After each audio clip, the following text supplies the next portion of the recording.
So எல்லாருக்கும் ஒரு பெரிய ஹாய், முக்கியமாக ஃபிலிம் ரோல் ஃபேமிலிக்கு எல்லாரும் வந்துட்டீங்கல்ல. இன்னைக்கு நம்ம வாக்கிங் டெட் சீரிஸோடைய சீசன் 10 தான் பார்க்க போகிறோம். ஸோ வாக்கிங் டெட் சீரிஸை முழுசாக பார்த்தவங்களுக்கு தெரியும், சீசன் 10ம் 11ம் பயங்கர லேகாக இருக்கும் அப்படின்னு சொல்லி.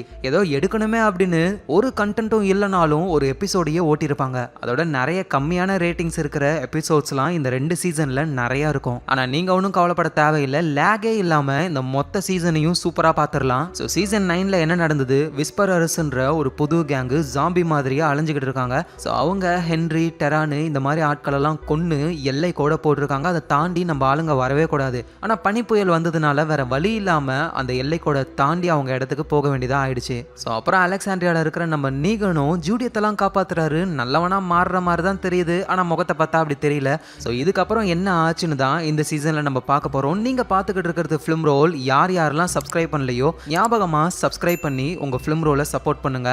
ஸோ டைம் வேஸ்ட் பண்ணாமல் ஸ்ட்ரைட்டாக கதைக்குள்ளே போயிடலாம். ஸோ நம்ம ஆளுங்க அந்த விஸ்பரர்ஸோடைய பார்டரை தாண்டி வந்துட்டாங்க. அந்த விஷயங்கள் நடந்து பல மாதங்கள் கடந்து போகுது. ஸோ வின்டர் சீசனும் முடிஞ்சு எல்லாமே நார்மல் ஆயிடுச்சு. ஆனால் இருந்தாலும் விஸ்பரர்ஸ் வந்து ஜாம்பிஸை கூட்டிகிட்டு வந்து அட்டாக் பண்ண வாய்ப்பு இருக்குது அப்படின்றதுக்காக எல்லாருக்குமே அந்த லேடிஸ் கேங் இருக்காங்களா, அவங்க பீச் கிட்ட தானே இருக்காங்க, அங்கே பயிற்சி பண்ண ஆரம்பிக்கிறாங்க ஜாம்பிஸை எதிர்த்து சண்டை போட. நம்ம ஜூடியத்தெல்லாம் ஒரு ஜாம்பியை போட்டு தள்ளுறாங்க அசால்ட்டாக, பயமே இல்லாமல். ஸோ அப்புறம் ஜூடியத்து மற்ற பசங்க கூட அந்த சங்கெல்லாம் எடுத்து விளையாடிக்கிட்டு இருக்கும்போது தான் ஒரு விஸ்பரர்ஸோடைய மாஸ்கை பார்க்குறாங்க. பார்த்து இவங்க பயப்படுறாங்க. அப்போ விஸ்பரர்ஸ் இங்கே வந்திருக்காங்க அப்படின்னு சொல்லி தனித்தனியாக பிரிஞ்சு விஸ்பரர்ஸை தேட ஆரம்பிக்கிறாங்க. அந்த ஆரோன்ன்றவர் விஸ்பரர்ஸோடைய ஒரு எல்லையை தாண்டி போறாரு, மிஷான் வேணான்னு சொல்லியும். தாண்டி போனது மட்டும் இல்லாமல் அங்கே இருக்கிற ஜாம்பி எல்லாம் போட்டு தள்ளுறாரு. ஆனால் அதில் எதுவுமே விஸ்பரர் கிடையாது. மற்றவங்க தேடியும் விஸ்பரர்ஸ் எங்கே இருக்காங்கன்னு தெரியல. ஸோ இந்த நேரத்தில் அலெக்சாண்ட்ரியாவில் ரொசிடா இருக்காங்களே, அவங்களுக்கு குழந்தை பிறந்துருச்சு. அப்பா யாருன்னா காரல் வந்து ஒருத்தரை காப்பாற்றி கொண்டு வருவார்ல, டாக்டர் ஒருத்தர், அவரோட பேரு சாதிக், அவரு தான். ஸோ இனிமேல் நம்ம இவரை சாதிக்னே கூப்பிடலாம். இவர் இல்லாமல் இப்போ புதுசாக ஒரு டாக்டர் வந்திருக்காரு, இவரை வந்து டாக்டர்னே கூப்பிடலாம். ஸோ லேடிஸ் கேங்கோடைய இடத்துல இந்த மாதிரி விஸ்பரர்ஸோடைய மாஸ்கை பார்த்துருக்காங்கல்ல, அந்த விஷயம் அலெக்சாண்ட்ரியாவுக்கு தெரிய வருது.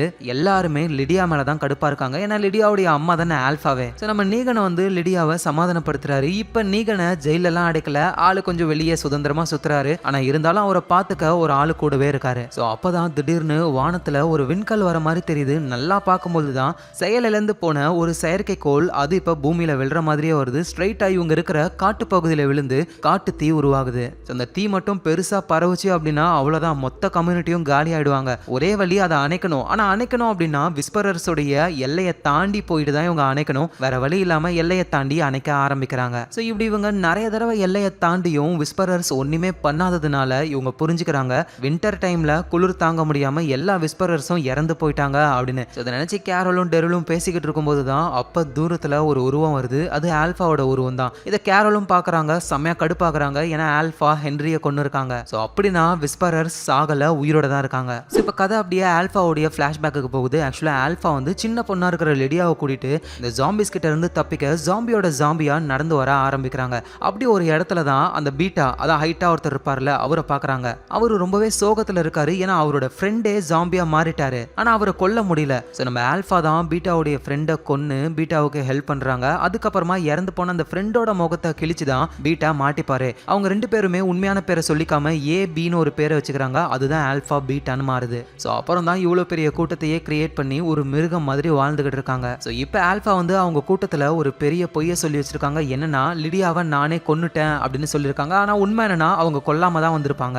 ஆல்ரெடி ஆல்ஃபா அவங்க ஆளுங்களெல்லாம் கூட்டிட்டு ஹில் டாப்புக்கு போகும்பொழுது அவங்க ஆளுங்கள்லயே ஒரு பொண்ணுடைய குழந்தை அழுதுருக்கும். அந்த குழந்தைய கீழே வச்சுட்டு போயிடுவாங்கல்ல. நல்ல வேலையா ஹில் டாப்ல இருந்து நம்ம ஆளுங்க வந்து குழந்தைய காப்பாத்தி கொண்டு வந்துட்டாங்க. அந்த குழந்தைய பெத்த அம்மா விஸ்பரரா இருக்காங்க. அவங்க செம கடுப்புல இருக்காங்க ஆல்ஃபா மேல. ஸோ அதனால நிறைய ஜாம்பிஸ் கூட போய்கிட்டு இருக்கும்போது டக்குன்னு ஆல்ஃபாவை பிடிச்சி பயங்கரமா கத்த ஜாம்பிஸ்லாம் இவங்க பக்கத்துல வருதுங்க. ஸோ அந்த அம்மா வந்து நம்ம செத்தாலும் பரவாயில்ல, இந்த ஆல்ஃபாவை சாகடிக்கணும்னு நினைக்கிறாங்க. ஆனா அப்போ ஒரு லேடி வந்து ஆல்ஃபாவை காப்பாத்தி விடுறாங்க. அந்த அம்மா இறந்தே போறாங்க. யாரா அந்த லேடின்னு பார்த்தா இறந்து போன அந்த அம்மாவுடைய தங்கச்சி தான் இவங்க. ஸோ ஆல்ஃபாவும் ஏன் இப்படி பண்ண, உன் சொந்த சிஸ்டரையே எனக்காக கொன்னி அப்படின்னு கேட்கும் பொழுது, நீங்க எங்களுக்காக உங்க பொண்ணையே கொன்னீங்கல்ல, நான் பண்ணது பெரிய விஷயம் கிடையாதுன்னு சொன்னதுக்கு அப்புறம் தான் ஆல்ஃபா அந்த பொண்ணுக்கு ஒரு ஹையர் பொசிஷனை கொடுக்குறாங்க. அந்த பொண்ணோட பேரு இனிமே காமா. ஆனா பாவம் அந்த காமாவுக்கு தெரியாது, ஆல்ஃபா அவங்க பொண்ணை கொல்லவே இல்லை, அவங்க அலெக்சாண்ட்ரியால இருக்காங்க சேஃபா. ஸோ அப்புறம் இவங்க எல்லாரும் நடந்து போய்கிட்டு இருக்கும்போது ஆல்ஃபா கண்ணுக்கு ஏதோ ஒன்று தெரியுது. ஆல்ஃபா மட்டும் வெளியே போய் பார்க்குறாங்க. அங்க கேரோல் இருக்காங்க. ஸோ இதை தான் நம்ம முன்னாடியே பார்த்துருப்போம். ஸோ இப்போ அலெக்சாண்ட்ரியாவுக்கு தொடர்ந்து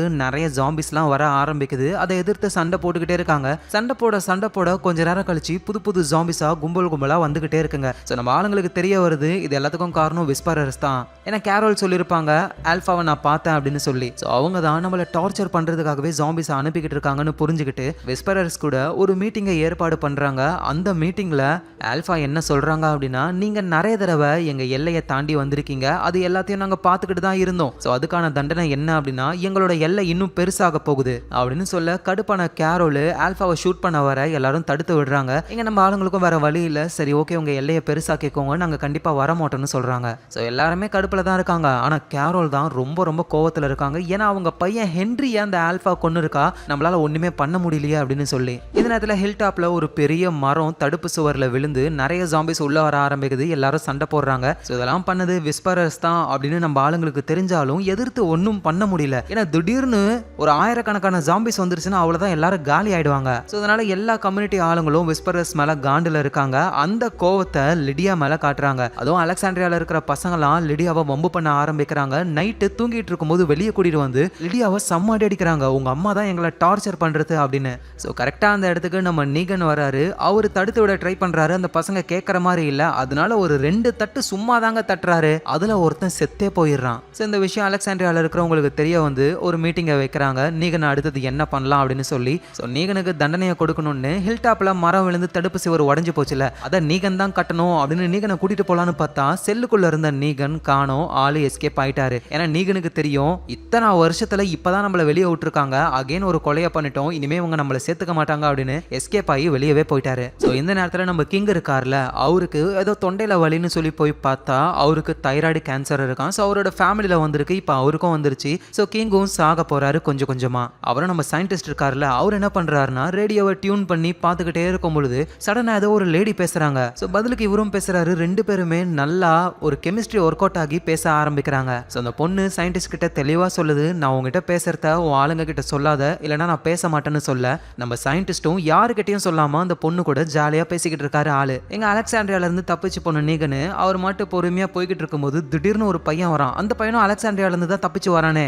நீகன், நான் ஒரு விஷயம் சொல்லட்டுமா, நீங்க தப்பிச்சு போனீங்கன்னு தெரிஞ்ச உடனே நானும் அங்க இருந்து வந்துட்டேன். ஏன்னா எனக்கு உங்களை ரொம்ப ரொம்ப பிடிக்கும், எங்க அப்பாவும் சேவியரா இருந்தவர் தான். ஸோ அதனால நான் உங்ககிட்ட ஜாயின் பண்ணணும்னு ஆசைப்படுறேன் அப்படின்னு சொல்ல நம்ம நீகனும், இங்க பாருடா நான் பழைய மாதிரி ஆகக்கூடாதுன்னு நினைக்கிறேன், தேவையில்லாமல் என்னை வெறுப்பேற்றுற வேலை வச்சுக்காத அப்படின்னு பேசிக்கிட்டு இருக்கும்போதே ஒரு அம்மாவும் பையனும் ஜாம்பிங்க கிட்ட மாட்டிக்கிட்டு இருக்காங்க. நம்ம நீகன் தான் போயிட்டு காப்பாத்துறாரு. ஸோ அந்த பையனும் நம்ம நீகன் கிட்ட, நீகன் சார் நம்ம இவங்களை போட்டு தள்ளிடலாமா, என்ன சொல்றீங்க? டேய் நானே எல்லாத்தையும் மறந்துட்டு உட்காந்துக்கிட்டு இருக்கேன், நீ எதுக்கு ஃபர்ஸ்ட் இங்கே வந்த, ஒழுங்கு மரியாதையாக அலெக்சாண்ட்ரியாவுக்கே போயிடு, இன்னொரு தடவை உன்னை பார்த்தோன்னா அவ்வளோதானு மிரட்டி அனுப்ப. ஸோ அந்த பையனும் அங்கேருந்து போயிடுறாரு. இப்போ நீகன் காப்பாத்தினார்ல ஒரு அம்மாவும் ஒரு குட்டி பையனும், அந்த குட்டி பையன்கிட்ட நீகன் ரொம்ப நல்லாவே பேசுறாரு. விறகு எடுத்துட்டு வரலான்னு போறாரு. திரும்பி வந்து பார்த்தா நீகன் திட்டி அனுப்பினார்ல ஒரு பையன், அவன் திரும்ப வந்து அந்த அம்மாவையும் குட்டி பையனையும் சாகடிச்சிட்டான். என்ன நீகன், நீங்க நினைச்ச மாதிரியே எப்படி இவங்களை போட்டு தள்ளிட்டனா அப்படின்னு சொல்ல நீகன் பயங்கரமா கோவப்படுறாரு. கீழே இருந்து ஒரு கல்லை எடுத்து அந்த பையனை அடிச்சே சாகடிக்கிறாரு. அப்புறம் ஒரு பேஸ்பால் பேட்டு முறுக்கு கம்பியை சுத்திக்கிட்டு திரும்ப பழைய நீகனா மாறுறாரு கொலகாண்டோட.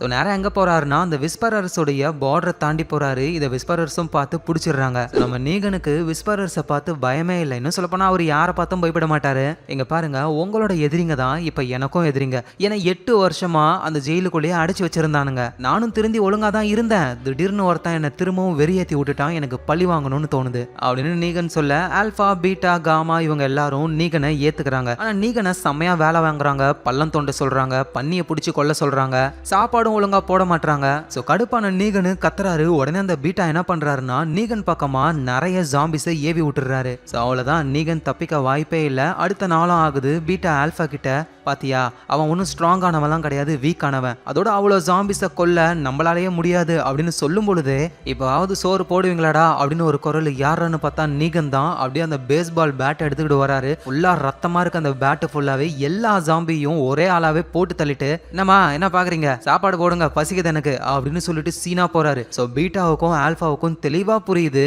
இந்த நீகன் சாதாரண ஆளு கிடையாது அப்படின்னு சொல்லி. ஸோ இவன் நம்ம கூட இருந்தா நமக்கு ஹெல்ப் தான் சொல்லி சேர்த்துக்கிறாங்க. இந்த நேரத்தில் அலெக்சாண்ட்ரியால ஒரு தொற்று நோய் மாதிரி பரவுது. இருக்கிறது ஒரே ஒரு அந்த புது டாக்டர் மட்டும்தான். நம்ம சாதிக்கும் வந்துட்டு நிறைய இல்யூஷன்னால பாதிக்கப்படுறாரு. ஏன்னா விஸ்பரர்ஸ் வந்துட்டு ஹென்றி டெரா இவங்களெல்லாம் கொண்டு இருப்பாங்கல்ல, அந்த இடத்துல வந்து சாதிக்கு இருந்திருப்பாரு. எப்படியோ எஸ்கேப் ஆகி வந்துட்டாரு. ஸோ அந்த விஷயங்கள் தான் ஒரு மைண்ட்ல ஓடிக்கிட்டு இருக்கு. ஒழுங்கா வேலை செய்ய முடியல. ஸோ அதனால அந்த புது டாக்டர் தான் எல்லாருக்கும் ட்ரீட்மெண்ட்டை பார்த்துக்கிட்டு இருக்காரு. ஸோ அப்புறம் நம்ம கேரலும் டெரிலும் என்ன பண்றாங்க அப்படின்னா, வேணும்னே விஸ்பரர்ஸோடைய எல்லைக்குள்ள போறாங்க. அங்க சில விஸ்பரர்ஸ் எல்லாம் போட்டு தள்ளி ஒருத்தரை மட்டும் கூட்டிட்டு வந்துடுறாங்க. ஸோ இந்த நேரத்தில் ஆரோன் இருக்காருல, அவரு வந்துட்டு அந்த விஸ்பரர்ஸோடைய எல்லைக்கு முன்னாடியே நிற்கிறாரு. அங்க காமாவும் வராங்க. ஸோ ஆல்ஃபா வந்து காமா கிட்ட என்ன சொல்லியிருப்பாங்க அப்படின்னா, அந்த அலெக்சாண்ட்ரியாவை பத்தி நிறைய விஷயம் தெரிஞ்சுக்கோ அப்படின்னு சொல்லியிருப்பாங்க. அதனால வேணும்னே இவங்களும் எல்லைக்கிட்ட வந்து ஆரோன் கூட சும்மா பேச்சு போட ஆரம்பிக்கிறாங்க. எங்க நம்ம கேரலும் டெரிலும் அவங்க பிடிச்சு கொண்டு வந்த அந்த விஸ்பரர்ஸோடைய ஆளை அடிச்சு விசாரிக்க ஆரம்பிக்கிறாங்க. ஆனா அவர் எதுவும் சொல்ற மாதிரியே இல்ல. ஆனா கொஞ்சம் கொஞ்சமா டார்ச்சர் பண்ணா கண்டிப்பா அவர் சொல்லுவாரு அப்படின்னு நினைக்கும் போது திடீர்னு அவரு இறந்து போறாரு. பார்த்தா அந்த புது டாக்டர் இருக்காரு, அவரு கொடுத்த மருந்துனாலதான். ஸோ அவதான் அந்த புது டாக்டரும் கண்டுபிடிக்கிறாரு, யாரோ மருந்தை மாத்தி வச்சிருக்காங்க அப்படின்னு சொல்லும் போதுதான் சாதிக் இருக்காருல, அவர் இல்யூஷனால பாதிக்கப்படுறாரு. அவர் தான் மருந்தை மாத்தி விட்டாரு. ஸோ இதை சாதிக்கும் புரிஞ்சுக்கிறாரு, ரொம்ப கஷ்டப்படுறாரு. தண்ணிக்குள்ள குதிச்சு இறந்து போயிடலாம் அப்படின்னு நினைக்கும் போதுதான் ரொசிடா வந்து காப்பாத்துறாங்க. ஸோ அவர் அந்த புது டாக்டர் சாதிக்கை வந்து பார்க்கும்பொழுது வாயில ஒரு வித்தியாசமான சவுண்டை போடுறாரு. இதை கேட்ட உடனேயுமே சாதிக்கு விஸ்பரர் கேங்ல ஒருத்தர் இதே மாதிரி சவுண்டு போடுவாரு அப்படின்னு ஞாபகம் வருது. ஸோ அப்படின்னா இங்க இருக்கிற அந்த புது டாக்டர் விஸ்பரர் கேங்கை சேர்ந்தவர் தான். ஸோ இதை புரிஞ்சுக்கிட்ட அடுத்த செகண்டே அந்த டாக்டர் சாதிக்க போட்டு தள்ளுறாரு. அதோட அலெக்சாண்ட்ரியால திடீர்னு புதுசா ஒரு தொற்று நோய் வந்திருக்கும்ல, அதுக்கு காரணம் இவங்களுடைய வாட்டர் கிளீனிங்கா வரும். அதை வேணும்னே அசுத்தப்படுத்தினதே இந்த புது டாக்டர் தான். அவரை டெரிலும் கேரலும் விஸ்பரர்ல ஒருத்தரை பிடிச்சு வந்திருப்பாங்க. எங்க அவர் உண்மையை சொல்லிட போறாருன்னு இவர் தான் வேணும்னே மருந்தை மாத்தி கொடுத்து சாகடிச்சிருப்பாரு. ஆனா பழிய சாதிக் மேல போட்டாரு. இந்த நேரத்துல ஆரோன் வந்து அந்த எல்லை பகுதியில காமா கூட பேசிக்கிட்டே இருக்காரு. அந்த காமா பொண்ணு நைஸா ஆரோனை விஸ்பரர்ஸ் உடைய எல்லைக்குள்ள வர வச்சு பிடிக்கிறாங்க.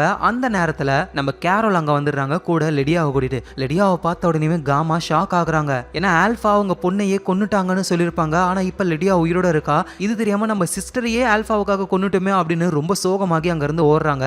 லிடியாவும் புரிஞ்சுக்கிறாங்க, சும்மா இருந்த என்ன கூட்டிட்டு வந்தீங்க எதுக்காக?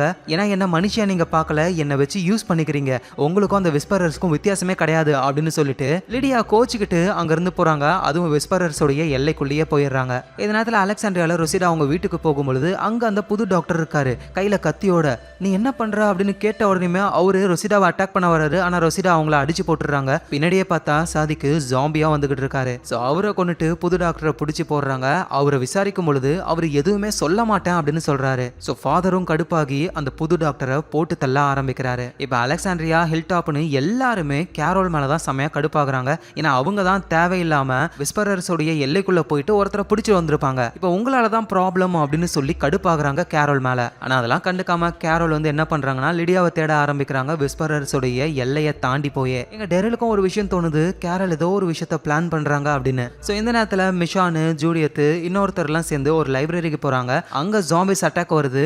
அதுல இருந்து ஒரு பர்சன் இவங்களை காப்பாத்துறாரு. ஸோ நம்ம மிஷானோ அவரை பிடிச்சிட்டு அலெக்சாண்ட்ரியாவுக்கு வரும்போது தான் அவர் சொல்றாரு, இந்த மாதிரி என்னோட இடம் ஒரு ஐலாண்ட்ல இருக்கு, என்னோட பேரு வர்ஜில், நான் இங்க ஜஸ்ட் லூட் அடிக்கிறதுக்காக தான் வந்திருக்கேனே, அதோட நான் இருக்கிற ஐலாண்ட்ல பெரிய பெரிய கன்னுலாம் இருக்கு அப்படின்னு சொல்ல யாருமே நம்ப மாட்டாங்க. ஆனா மிஷான் என்ன சொல்றாங்கன்னா, இவன் கூட நான் போறேன் அந்த ஐலாண்டுக்குன்னு அந்த பர்சனை கூட்டிட்டு அவங்க மட்டும் ஐலாண்டுக்கு போக ஆரம்பிக்கிறாங்க. எங்க லிடியாவை தேடி விஸ்பரர்ஸோடைய இடத்துக்குள்ளேயே சுத்திக்கிட்டு இருக்கிற டெரிலு கேரோலு ஒரு வழியா ஆல்பாவை பார்த்துடுறாங்க. ஆல்பாவை பார்த்த உடனே கேரோல் அவங்களை கொல்லணும்னு வேகமா ஓடுறாங்க. அந்த ஆல்பா நைஸா இவங்கள ஒரு குகைக்குள்ள மாட்டி விட்டு போயிட்டாங்க. சுத்தி ஃபுல்லா ஜாம்பிஸ் தான். ஸோ அந்த குகையில இருந்து வேகமா இவங்க எஸ்கேப் ஆகியே ஆகணும். ஸோ அங்க இருந்து வர ஜாம்பி எல்லாம் அடிச்சு போட்டுட்டு சேஃபான ஒரு இடத்துக்கு போறாங்க. ஆனா வெளியே போற வழி தெரியல. அப்பதான் சர்வைவல் எக்ஸ்பர்ட் நம்ம டெரில் இருக்காருல, அவரு ஒரு வத்தி குச்சியை பத்த வைக்கிறாரு. அந்த நெருப்பு வந்து ஒரு பக்கமா சாயுது. ஸோ நார்மலா ஒரு நெருப்பு எரியணும் அப்படின்னா அதுக்கு ஆக்சிஜன் வேணும். இங்க நெருப்பு ஒரு பக்கமா சாயுதுன்னா அந்த வழியா தான் ஆக்சிஜன், அதாவது காத்தோட ஃப்ளோ ஆகுது, அங்க வழி இருக்கும் அப்படின்னு சொல்லி ஃபாலோ பண்ணி போறாங்க. இவங்க நினைச்ச மாதிரியே வழி அங்க இருக்கு.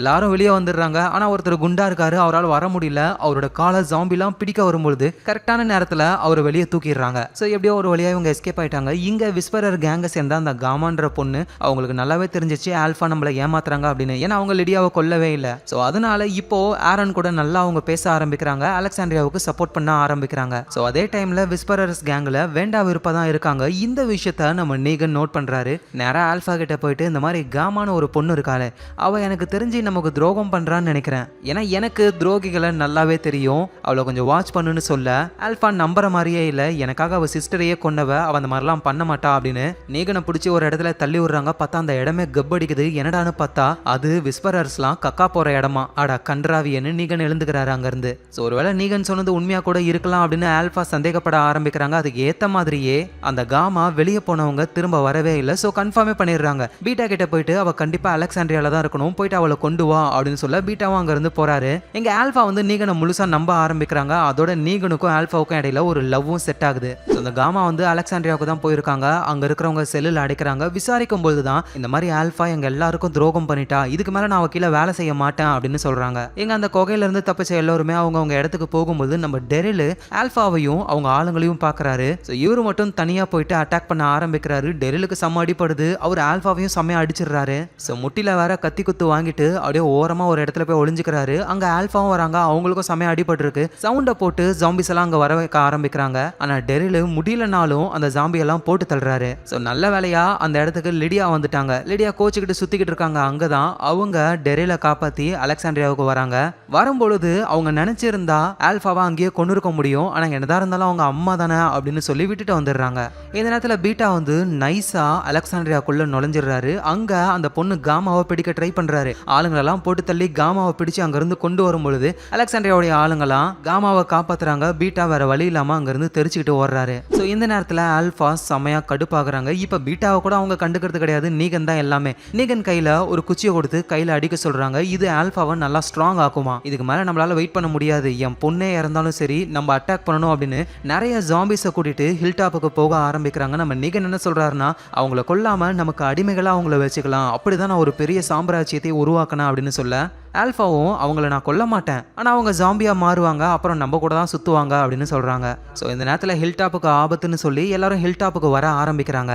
எங்க அந்த சயின்டிஸ்ட் ரேடியோல அந்த பொண்ணு கூட நல்லா மொக்க போடுறாரு. அப்பதான் வானத்துல அந்த பகல் நட்சத்திரத்தை பாத்தியா அப்படின்னு சொல்ல, ஆமா நானும் பார்த்தேன்னு 2 பேருமே மேல இருந்து கீழே விழுந்த அந்த சேட்டலைட்டை பார்த்துருக்காங்க. அப்படின்னா என்ன அர்த்தம், நீயும் நானும் பக்கத்துல தான் இருக்கும், நம்ம ஒரு மீட்டிங்கை போடலான்னு ஒரு மீட்டிங்கும் ஏற்பாடு பண்றாங்க. எங்க ஆல்பா, நீகன், பீட்டா இவங்க எல்லோருமே அவங்க ஆட்களோட சேர்ந்து நிறைய ஜாம்பிஸை கொண்டு வந்து ஹில் டாப்பை அட்டாக் பண்ண ஆரம்பிக்கிறாங்க. எதிர்த்து சண்டை போடுறாங்க. ஆனா நிறைய ஜாம்பிஸ் இருக்கு. ஹில் டாப்பே சின்ன பின்னமாகுது. ஸோ அதுக்கப்புறம் ஆல்பா, பீட்டா, நம்ம நீகன் அவங்க எல்லாருமே அங்கிருந்து எஸ்கேப் ஆகுறாங்க. மீதி இருக்கிற ஜாம்பி எல்லாம் சமாளிக்க முடியாம ஒரு வழியா எல்லாத்தையும் கொன்னுடுறாங்க. அடுத்த நாள் ஆகுது. என்னதான் இதுல இவங்க ஜெயிச்சாலும் ஹில் டாப்பே மொத்தமா அழிஞ்சிருச்சு.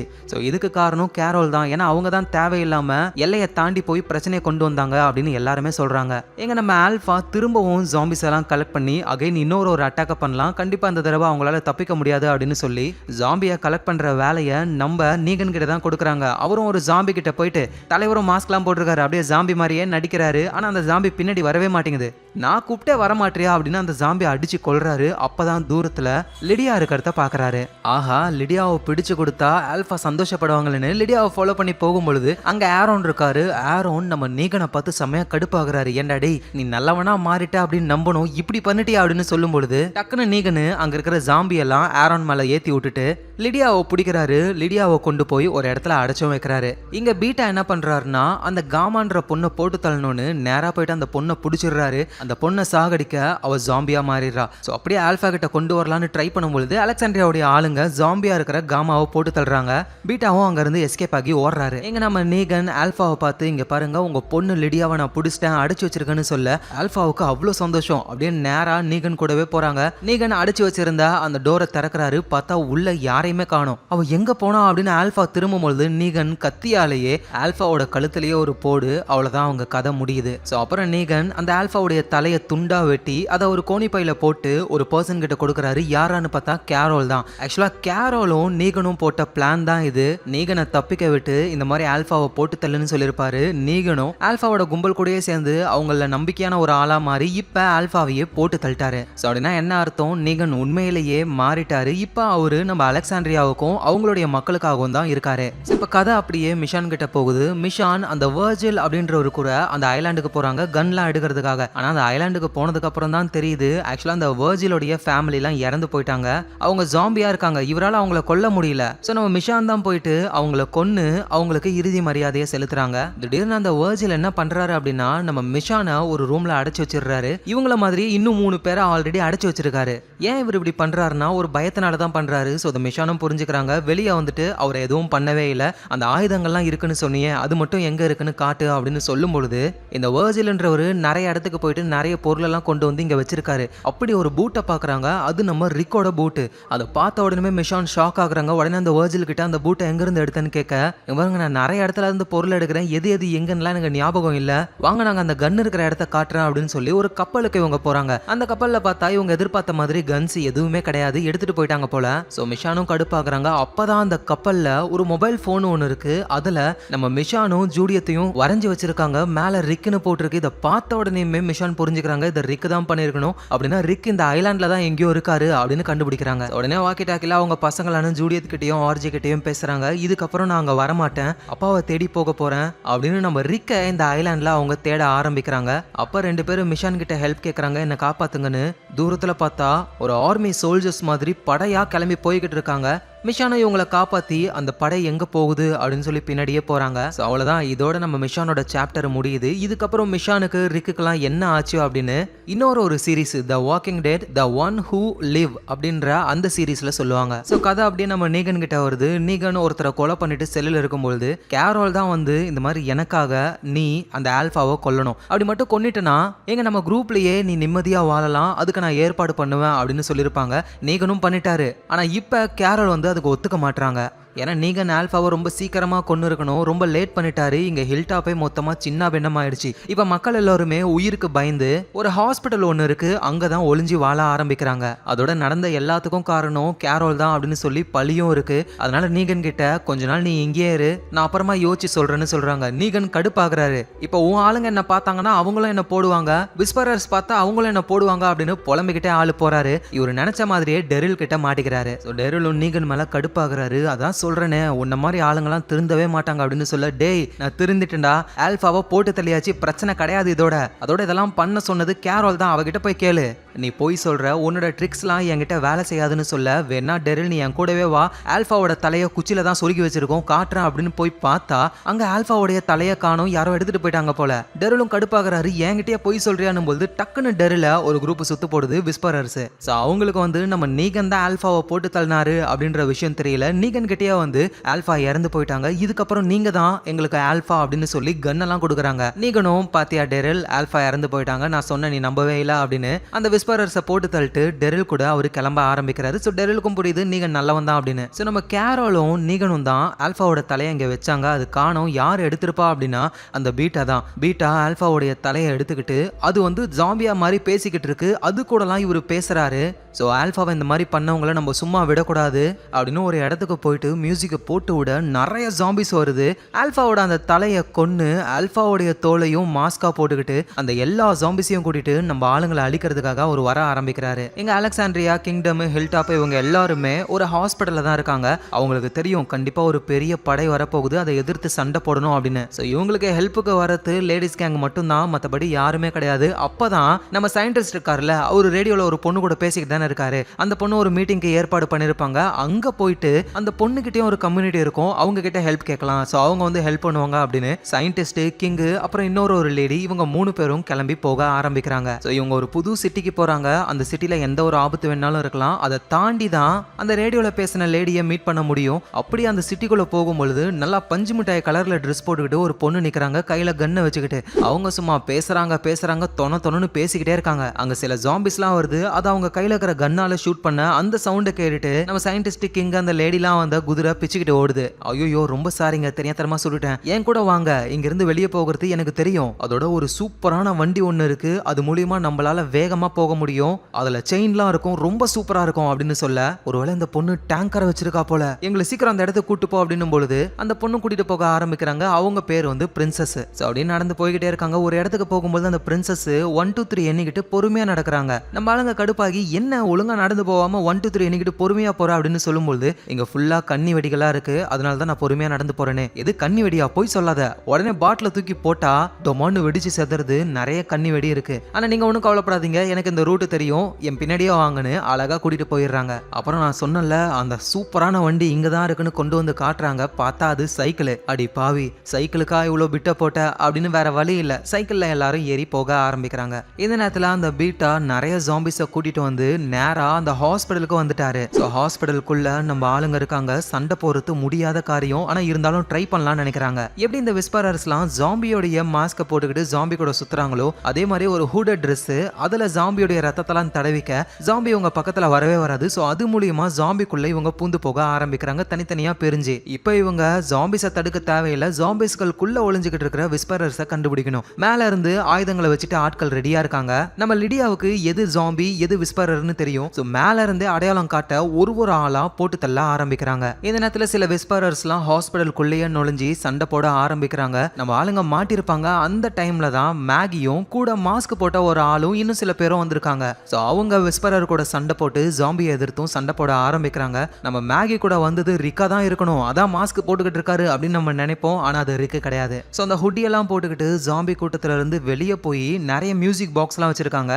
அதுல சாங் போட அந்த சவுண்டை கேட்டு எல்லா ஜாம்பிஸும் ஹாஸ்பிடலை விட்டு வெளியே போக ஆரம்பிக்குதுங்க. சோ தொடர்ந்து ஃபைட் போகுது. நம்ம நீகனு பீட்டா கூட சண்டை போடுறாரு. ஆனா பீட்டா நீகனை பிடிச்சி நீ தான் ஆல்பாவை கொன்னுருப்ப, உன் மேல எனக்கு ஆரம்பத்துல இருந்தே டவுட் அப்படின்னு நீகனை போட்டு தள்ள வரும் பொழுது பின்னாடி இருந்து டெரில் வந்து அந்த நீகனுடைய கண்ணுலயே கத்திய விட்டு இறக்க அவர் வழியில கத்துறாரு. மத்த ஜாம்பிஸ் எல்லாமே பீட்டாவை பிடிச்சி அவரை காலி பண்ணுது. இப்ப எல்லா ஜாம்பிஸையும் கொண்டு போய் ஒரு பெரிய பள்ளத்தாக்குல போடணும், அதுதான் பிளானே. கேரோல் தான் முன்னாடி போறாங்க. கேரோல் மனசு ஃபுல்லாவே ஒரு குற்ற உணர்ச்சியா இருக்கு. ஏன் அப்படின்னா நம்ம ஹென்ரிக்காக பழி வாங்கணும் அப்படின்னு ஹில்டாப்பே இந்த நிலைமைக்கு கொண்டு வந்துட்டோமேனு அவங்களும் பள்ளத்தாக்குல விழலான்னு போறாங்க. ஆனா லெடியா தடுக்கிறாங்க, நீங்க சாக கூடாது அப்படின்னு. இந்த நேரத்துல சயின்டிஸ்ட், கிங்கு, அப்புறம் ஒரு லேடி, அப்புறம் பிரின்சஸ்ன்ற பொண்ணு, இவங்க 4 பேருமே அந்த ரேடியோல பேசின பொண்ணுடைய லொகேஷனுக்கு வந்துடுறாங்க. பார்த்தா அங்க சோல்ஜர்ஸ்லாம் வராங்க, சும்மா வேற லெவல்ல சூட்டை போட்டுக்கிட்டு. எங்க நம்ம மேகி அவங்க கூடவே கூட்டிட்டு வந்த புது ஆளுங்களெல்லாம் சேர்ந்து ஹில்டாப்புக்கு வந்து பாக்குறாங்க. அந்த இடமே சின்ன பின்னமாக இருக்கு. ஸோ வேற வழி இல்லை, அலெக்சாண்ட்ரியாவுக்கு தான் போகணும். போற வழியில இவங்க ஆளுங்களெல்லாம் யாரோ அட்டாக் பண்றாங்க.